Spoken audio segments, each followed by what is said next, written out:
Sesosok jasad wanita paruh baya ditemukan tewas dengan luka senjata tajam di perumahan Jati Bening Estate, Pondok Gede, Bekasi, Jawa Barat. Polisi segera mengamankan pelaku pembunuhan yang tak lain adalah sahabat karib korban. Kok tega?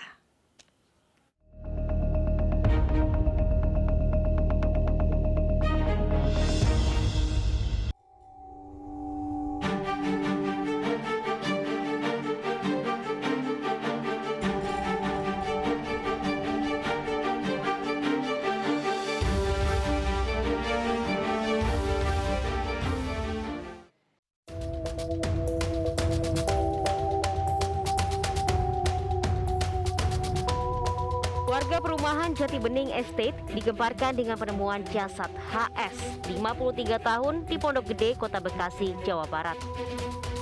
Korban ditemukan bersimbah darah akibat luka sayat di leher dengan kondisi setengah telanjang dan hanya memakai celana dalam saja.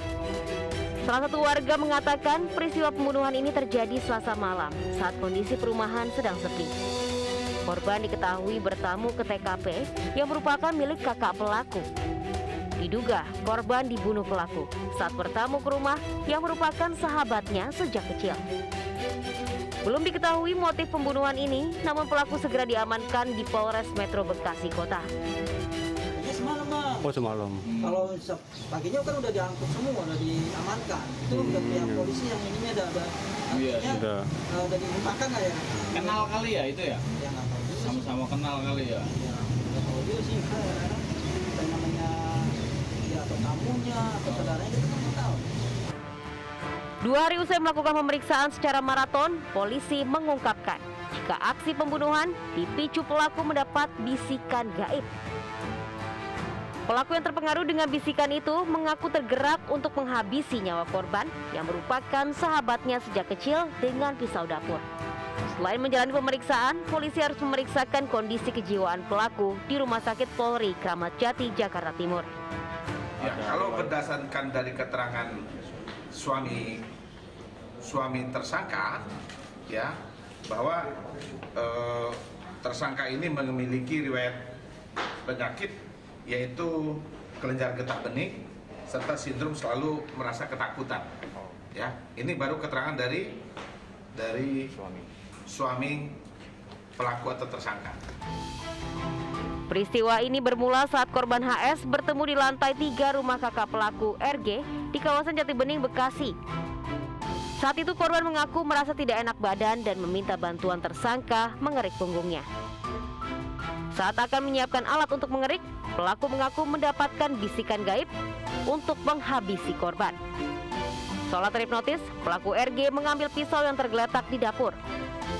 Korban yang sudah siap untuk dikerik tanpa mengenakan baju tak menyadari jika pelaku datang membawa pisau. Korban disayat di bagian leher dengan pisau hingga ia terkejut, lalu melarikan diri dari cengkraman pelaku. Tak lama kemudian kakak pelaku MG pulang ke rumah usai praktek sebagai dokter umum.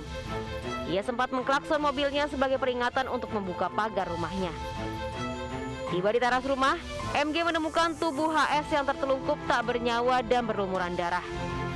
Ia segera meminta pertolongan dari penghuni lain berinisial HA yang berada di lantai 2 rumah. Melihat MG yang tengah memegang tubuh korban yang sudah tak bernyawa, HA pun ikut lalu menghubungi polisi. Polisi yang datang ke lokasi segera mengamankan sejumlah barang bukti, antara lain sebilah pisau dapur, bed cover berlumur darah, pakaian korban, dan pakaian pelaku. Bisikan gaib diduga menjadi pemicu RG tega melakukan aksi kejinya membunuh sahabat karibnya sendiri. Untuk itu diperlukan adanya pemeriksaan secara psikologis untuk mengetahui kondisi mental dari pelaku dan untuk mengetahui juga apa penyebab timbulnya bisikan gaib tersebut.